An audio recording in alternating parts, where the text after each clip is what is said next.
So it gives me great pleasure to be joined today with by Sir Matthew Pinsent, CBE, rowing legend, taking part in the London Marathon again. Yes.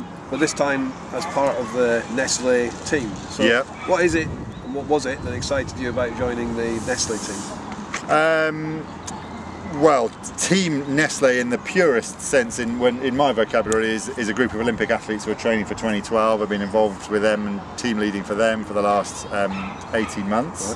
Right. And then as a spin-off from that, there's also the Pure Life team, which is running the marathon, which doesn't include Tom Daly or Fran Halsall or Pete Reed or any of the guys who are going to London, but does include a lot of Nestlé employees and friends and family who are all aiming for London. And I think the particular challenge of the marathon is it's a brutal physical challenge. It's a mental one as well, but then wrapped up in what seems on the face of it to be a nice day out. You know, I watched it, my wife has run it 4 or 5 times over the years that I've known her, and I've been down to watch it live on other occasions as well, and it is an inspirational event because not only do you get to see the best runners in the world, you get to see club runners and people raising money for charity and people in rhino suits all at the same time. So fantastic day out, fantastic atmosphere, massive challenge. Yeah. What's your memories of your last marathon? Overall very positive. I did a reasonable amount of training. It was 2006, so it was only 18 months, 2 years after I finished my rowing career.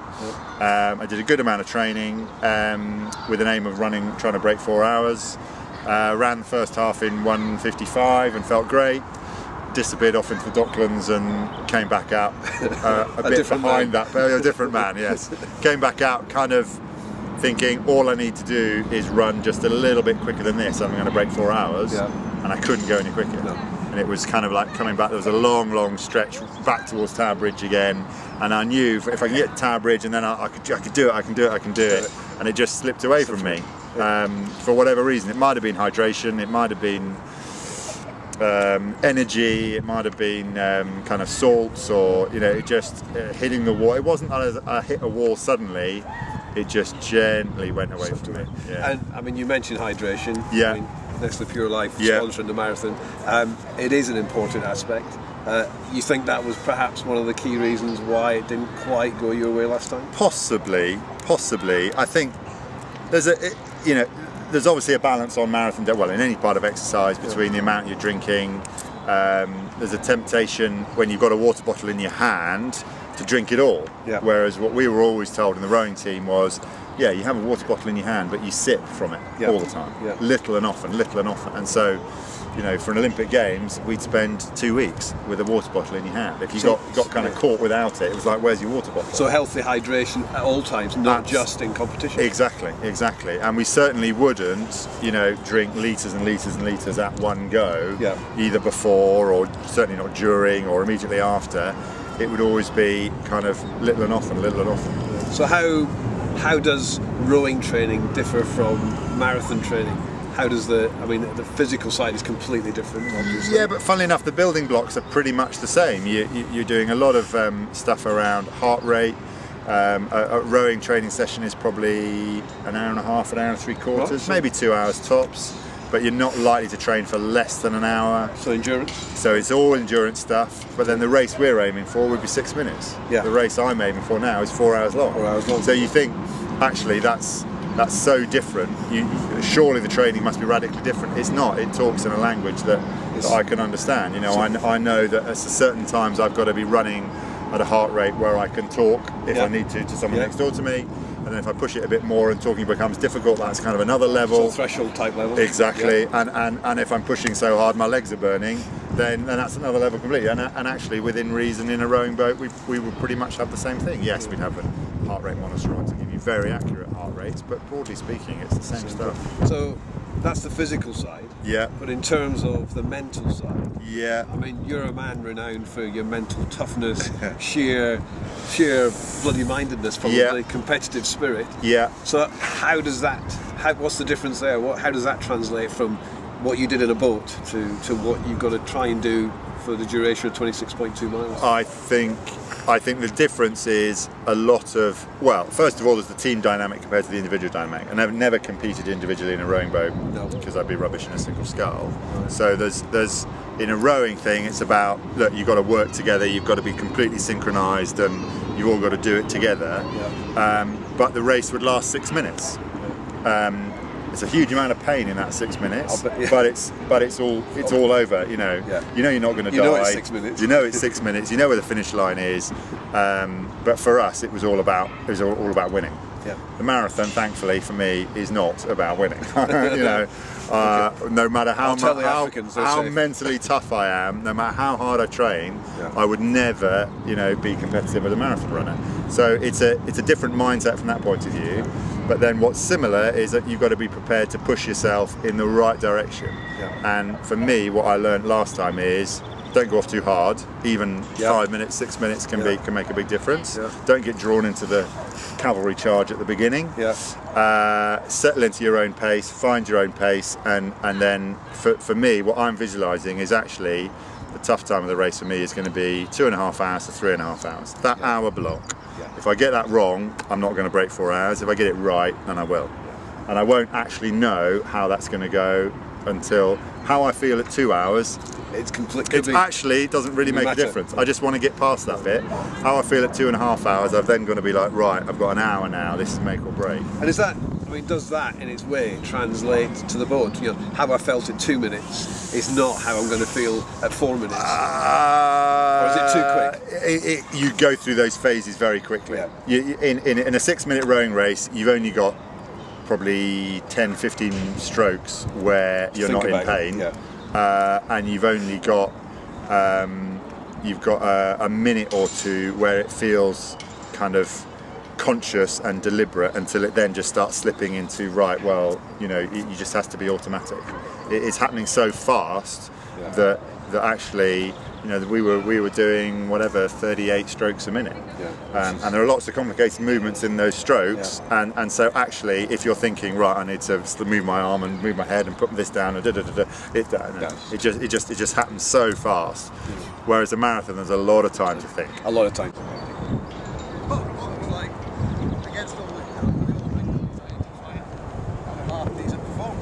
Wow. So it was pretty, what was Kuala Lumpur like? 90 degrees. In terms of your rowing career, which was, outstanding, and as I said, super competitive. As an endurance runner myself, to get out every morning and train, to go out there again and again, it was hard. There were moments where you thought, just chuck my shoes away. But through all that training, you persisted and you won 4 Olympic golds. What was the highlight for you? I know it's probably an impossible question, but what was the highlight of your rowing The whole career? thing? The whole thing. If you had to pick one more. Oh God, well you can't. It's hard to pick anything other than Olympics, but between the Olympics it's almost impossible to pick one. There's nothing in our sport that gets close to the games. But then if I look at the 4 Olympics, your first is magic because it's that transition from not being Olympic champion to being Olympic champion. That stamp on the rowing passport. Exactly.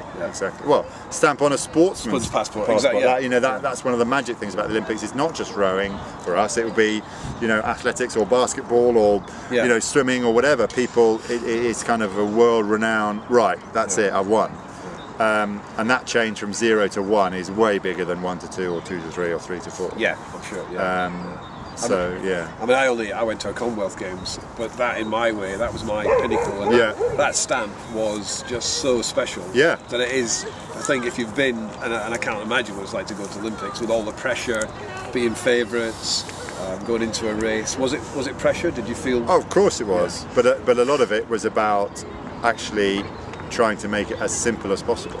You actually want to think, it's still a rowing race. I've done lots of these before, and actually some of the guys who I'm racing, I've raced them lots of times before. So it's about keeping it as absolute pared down to the minimum that you can, and a lot of the stuff that you get drawn into about the excitement and the size of the event and the scale of the audience and the pressure, is peripheral. You've got to, and it's got to be peripheral. Yeah, you've got to keep that arm's length. As soon as it's over and you've got Olympic gold medal around your neck, then is the time to think, that was the best 60 minutes of my life, this is the best day of my life, you know, this is a lifetime achievement, you know, brilliant. Then you can enjoy it. But up until the race, you've got to, as best you can, keep it very simple. That's great. What's your PB?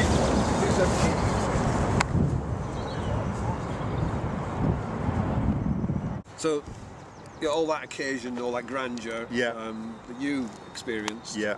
For people, the masses doing London Marathon. You know, this will be their version of the Olympics for them. Months of training, commitment, doing everything they could to try and achieve their goal. What sort of tips would you have for them about running the Virgin London Marathon? Well, there's still you've got to kind of channel the excitement in the right way. You've got to use the occasion of the day, and use the pressure, and use the excitement, but not get overexcited, because you know the course will be littered with people who go off too quick and run the first hour and think, I'm going to completely throw away my race plan because this is going brilliantly. I feel like I've never felt before. This is going to be great. So the first thing is, if you've got a plan, and you should have a plan, absolutely stick to it. Be really rigorous with yourself early on in the race to stick with it, because it will get harder as the race goes on. And when it gets harder, then you need a reserve of energy to say, right, now I need to fight for this. The second part is be disciplined in the build-up. So for 2 or 3 days beforehand, make sure you're eating right, make sure you're drinking right. You know, and good hydration, good carbs. You can't over-carb it. You know, you really can't. You just need to top up your energy reserves here. You get to that start line absolutely, you know, topped up as best you possibly can. Eat and drink on the way round. Certainly drink. You can do the version of eating with the kind of liquid, you know, gels and drinks. You're going to need to refuel on the way around, and then finally enjoy it. Feed from the crowd. Feed from the difficult. Oh, I see what you mean. The atmosphere of the crowd. The atmosphere of the crowd. As in, not take food off the crowd. Oh, banana, brilliant. I have that. Baby bottle. Cream tea. Yeah, fantastic. I've done a half marathon where I've taken stuff from people. People have got Great North Run. They held out trays of fruit and jelly babies and stuff. When I ran Boston, they were offering you whiskey. Oh, that might be a mistake. That might be a mistake. But no, I mean, feed from the atmosphere. Yes, of course. Yeah, and enjoy it. That was kind of be my last thing, is enjoy it as best you can. If you know that you're on pace, if you know you're doing your plan, then of course enjoy it. You know, because it will be a mistake to run around the marathon course and think, right, I'm just in my plan, I'm not going to look at anybody, I'm here to do my time, and you're ignoring it. You've got to, as you say, feed off the crowd, feed off the atmosphere of the crowd, definitely. And the tough stuff comes between, say, 18 and 24. Is that the mental? Is that when I think I'm doing it for a good cause? I've got to dig in. Yeah, for me, you get to Tower Bridge and it's halfway. You turn away from the finish line and disappear off into the Docklands.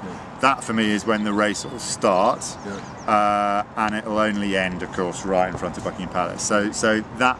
The first half for me is, right, just get it out of the way with minimum energy and absolutely bang on time. You know, I want to be coming over Tower Bridge, well, the halfway line is just beyond Tower Bridge. Kind of 1:58, 1:59 is, that's where I want to be. If I'm too much quicker than that, I'm going to be like, well, I'm just going to be like, well, it's been a mistake. I don't, you know, and it's so tempting. It's so tempting. Easy, isn't it? Because you'll have your little plan or chart or in your head, and you run the first 2 miles, 3 miles, you think, oh, miles! This is fantastic. You know, I'll just get ahead of him, and then you think, oh, there's someone else up there. I'll just get ahead of them, and then you know, you start picking target, and before you know it, you start to use up all your energy on stuff that actually doesn't matter. No zigzagging. Yeah, well, what's the point? What's the point? You know, and I had this silly thing about, you know, not getting overtaken by someone in fancy dress. A rhino. Yeah, a rhino. Well, I didn't get overtaken by a rhino. Or something in a tutu. I got overtaken by loads of people in fancy dress. You know, there's a kind of separate competition for people in fancy dress. One of our colleagues, Paul Simons, he's the world record holder dressed in the Santa outfit, and it's 258. 2 something. Exactly. So there are going to be loads of people who are doing it for comedy effect who are going to kick my ass. So it's like, just relax about it. You know, there's going to be loads of people behind me who are doing it for comedy effect as well. Yeah. There's going to be thousands that way and thousands that way. It's not a race against them, it's a race against me and my clock and my time.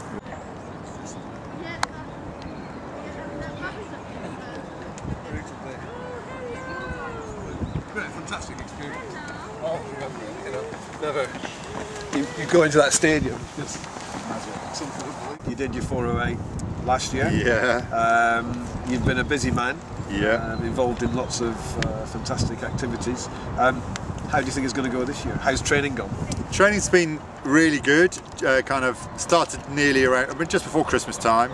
And January, February were really good, solid months, but I knew they would be. Yeah. And then March and what little we've had of April has been chaos because I've been away working and away doing other things, and it's always been, oh, I must get back out running. I must get back out running, and it's been really hard getting it back into the routine again. I'm not worried necessarily about my physical shape and the fitness side. It's, for me, a lot of it is getting my knees, ankles, feet in the right shape to used run. To that impact, really. Yeah, because it's, I run as much as I can on grass and on the towpath down by the river, which isn't tarmac. No. So a decent proportion of the challenge on race day will be, the absolute swing back to tarmac, beasting that my legs are going to take. But I mean, you were saying you were away. I think last week up in Chamonix. Yeah. Doing ski touring. Doing ski, which was fantastic brilliant. Training. Yeah, and at altitude. Yeah. So it's like I was sucking the air in and thinking, this is great, this is great, this is going to be really good. Yeah. So as I said, I'm not worried necessarily about the training. It's the actual specific prep that the really specific. But you are going to line up absolutely fresh. Yeah, and that's a fantastic thing. Yeah, so, and I think I've done it a lot better and a lot more than I did for my previous marathon. I've got to remind myself of that. Yeah. But it's still 26. It's not shorter this time. No, it's still there. That road, that blue line, has still got to be followed. So. Yeah. When you're running, when it we talked about when it starts to get tough, beyond halfway. Yeah. Do you have a kind of mantra that you kind of think about, or that you say to yourself, or do you think about the good causes you're perhaps helping? Yeah, well, I'm running for Alzheimer's, which is the kind of Pure Life charity. Yeah. So there's that. Yeah. But actually, a lot of it comes down to I want to slip into that zone where you're not really there. Yeah. You want to slip into that rhythm where you're kind of not worried about, oh, what time is it and where's the markers, and you kind of just want to get into a nice rhythm that's your pace, and you get that bit where a lot of your brain is kind of off somewhere else. Yeah. And the best bit for me is when you're like, where's that 10 minutes gone? Yeah. Oh, where's that? Oh, hang on, I thought I was here and I'm actually a lot further. And that comes from actually just relaxing and finding a nice rhythm. And that, if I can hit that, then I know I'll be fine. And what's it like for you? You're trying to get into that little bubble. Yeah. You're trying to get into your zone. Yeah. And you've got all these, fans want to give you a bit of encouragement. It's fine. Matthew, how you doing? Just be monosyllabic. It's all right to say all right. Yeah. That'll be enough. Good. Yeah. Don't start a conversation. Crack on. What time are you aiming for? You just say 1:59 and leave them to it. Yeah. It's just lockdown, concentration, trying not to gold medals. Yeah. 408 in the marathon. Yeah. But a knighthood. Yeah. And a CBE. But a knighthood is, Sir Matthew. Yeah. I mean, that's pretty special. Yeah. I don't think I'll be re-knighted for anything I do on the marathon day. You would if you wanted. That would be a shock. That would be a shock. It's. I was knighted at 33. Fantastic, so it's kind of it's a lot to get used to. Yeah. It's a lot. It's a big. To basically be given kind of your country's ultimate honour is a wonderful thing. It is a wonderful thing. It is a wonderful thing. But you've got to live up to it. Yeah. You've got to carry it. It comes with kind of responsibility. It comes with, look, you don't muck it up now. Yeah. But you carry it well. You're an ambassador for GB. You're very involved in the Olympics for 2000. Yeah, that's going to be exciting next year. A huge year for the UK and sport and London and the Olympics. It's going to be massive. It's a real chance for sport to move on to another level. Because I was competing in the early 90s and even kind of just the late 80s when sport really we didn't win a lot. We didn't win a lot. No. People don't really think back to it. You know, the rugby team was, you know, okay. The cricket team really wasn't okay. The football team was pretty much stayed the same. The Olympic team, you know, was pretty ordinary. And since then, on so many fronts, sport has moved on to a different level. You know, we've won the Rugby World Cup, we've won the Ashes a couple of times. The Olympic team is absolutely amazing now. You know, we're in the top 4 in the world at the Olympics. And I want that to continue. I want that to hold the same. And to leave this legacy for the next generation of potential Olympians. Yeah, and kind of motivate a whole generation of young people, you know, at school now or even younger, who are going to say, oh, I remember watching the Olympics and it did this. Even if it made me want to play tennis, or it made me want to go running, or it made me want to go and try rowing or canoeing or whatever. It will have a huge effect, and we've got to channel that and not lose the opportunity. Does it not make you twitch when you run on a towpath? No. You've got over that. Jump in. It's fine. It's fine. I can run by the river and think I'd rather be here than there. Yeah, that's fantastic. So when you cross the finish line on the 17th and you utter those famous words, if I ever run you've got my permission to shoot me. That'll be alright. Well, I've only done 2. It's not like I've done, you know, there are people who do 2 or 3 every year. I mean, you'd love to get that sub 4, wouldn't you? If I don't do that, then I'll be back, definitely. I can say that now. So finally, 17th of April, Beckham's not long, captain of an important team. Yes. What's your final kind of piece of advice for those guys that have really motivated themselves? I mean, changed their lives, lost weight, committed to this. What's your kind of final few pieces of advice for those guys? Stay hydrated, because 1% dehydration is 5 or more percent of lack of performance, and so you've got to be hydrated. That's a big tip. And then I guess come back to enjoy it. You know, just don't stick to the plan. Stick to the plan. Stick to the plan and enjoy it. Fantastic. Thank you, Matthew. No problem. Good luck. Thanks. Good luck.